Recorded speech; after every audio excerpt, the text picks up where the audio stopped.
Are you awake? I thought I heard you get up. Yeah, I'm awake. Sorry, I just can't sleep. Are you thinking about him? Yeah, a bit. Usually get back to sleep, my love. I'm fine. No, it's okay. What else is on your mind? I don't know. It seems weird, but I had one of the most vivid dreams of my life.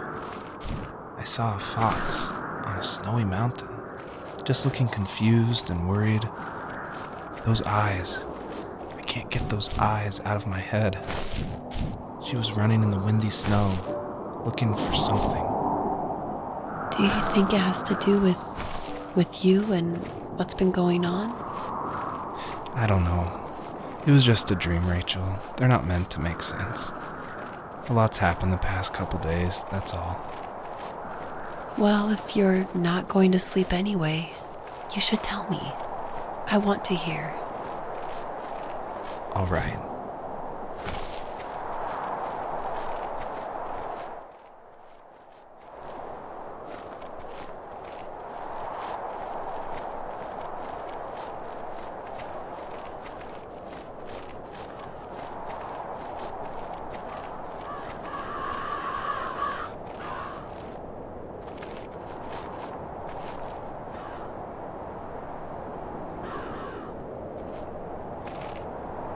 So, not far from her home, she followed that path to something unexpected.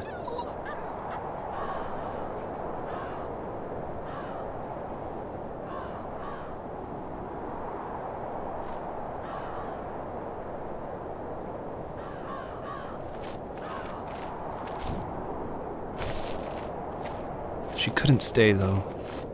She had to find her other two children. So she took that path. She followed it towards something ancient, something with answers.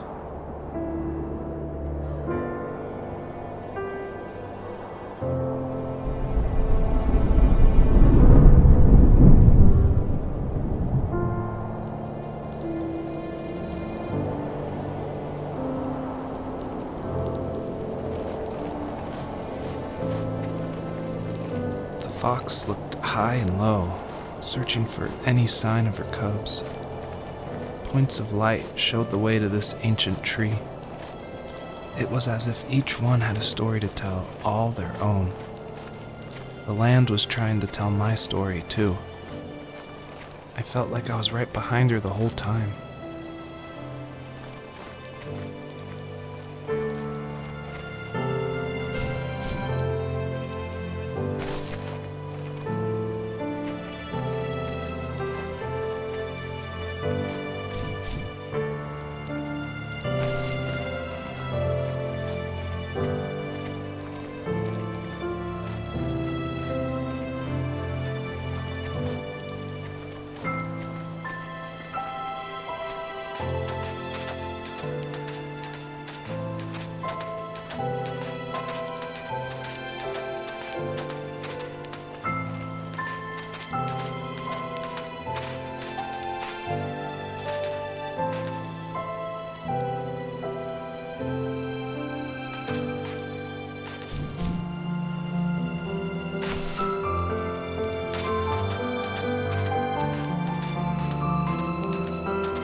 Do you remember what my dad did for a living? Wasn't he like a lumberjack? That's one way of putting it. If wood was a canvas, then a carving knife was his paintbrush. Even after working a 50-hour week, even after his hands were more splinters than skin. He would bring home the nicest piece of Alaskan weeping cedar and make me toys. That wooden train was the first toy I can remember, and I loved it. I just knew from a young age I was going to be a lumberjack, like my father.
Usually those kids would leave me alone, but somehow they could tell I was different.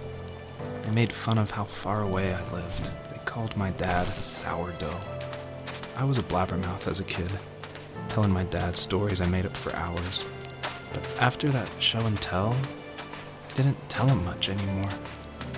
He didn't know exactly what was wrong, but his best guess was that the toys he carved weren't cool enough. He carved me a tank and tried to tell me what it was like to be in a real tank as a serviceman. I didn't know your dad was in the military. Yeah, in the army. The sad thing is that I'd pretty much forgotten until just now. There's so much I still don't know about him. I'm sorry. He knows how much you love him.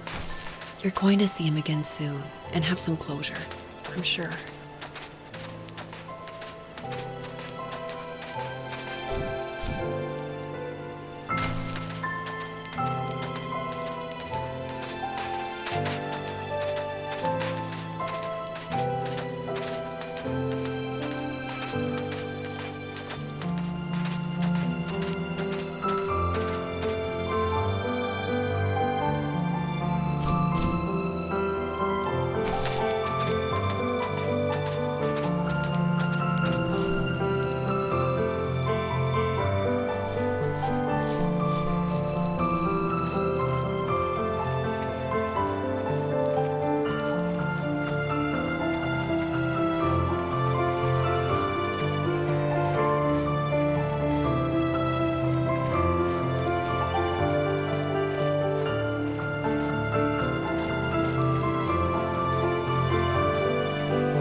The older I got, the more I withdrew.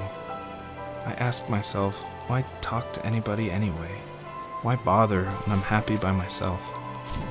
I started drawing a lot, mostly animals I saw in the woods by my home. I then imagined designing my own hideouts with things like TVs and pantries full of chips and cookies. I think that idea of leaving home and drawing blueprints started my career. I found a lot of solace in that. I'm not surprised, but I did the same thing, you know? There's something special about having a place to call your own. And now look at us. Well, if you count renting in an overpriced city. It's as close as we can get for now.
As a kid, did you ever do show and tell in your class? Yeah, I think I only did it once, when I was in the 4th grade. You know how my life was around then. I wanted to show my class what helped pass the time and distracted me, so I brought a dozen paper cranes I had made. I think I told everyone how badly I wanted to be a bird and fly, embarrassingly enough. Don't be embarrassed. Every kid wants to fly. For me, it was another toy from my dad, a wooden boat. I remember guarding it so carefully in my hands as I walked into class. When I sat down, a group of boys immediately made fun of it. They asked which trash can I found it in, or why an ugly log was my favorite toy. When I got up, I didn't even want to tell them my dad had carved it. I said it was a joke gift my friend had given me. Kids can be so cruel. Some of them are. I shouldn't have let them get to me, but it did. It's amazing we bounced back at all.